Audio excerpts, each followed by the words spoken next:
End of the World, 50-year-old book predicting 2020 global catastrophe exposed. The end of the world was predicted to occur in 2020, following a global catastrophe brought on by unlimited economic growth by the global superpowers, according to a book written almost 50 years ago. The Limit to Growth was published in 1972, based on a computer simulation of exponential economic and population growth with a finite supply of resources. Written by Donella Meadows. The study, which was undertaken by a team of 17 researchers, was commissioned by the Club of Rome and funded by Volkswagen Foundation. Following its publication, the book sold some 30 million copies worldwide, but it's particularly relevant today. American Samoa 2020 was highlighted to be the downfall of Earth's civilization. Almost 50 years after its publication, journalist Claire Bowes revisited the work during the BBC's Witness History podcast.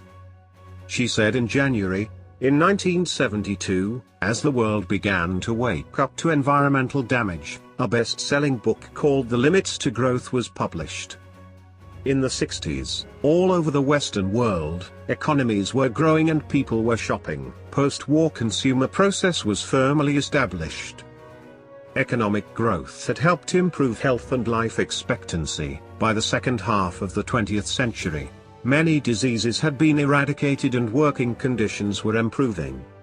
Ms. Bowes explained how years of work went into the modeling.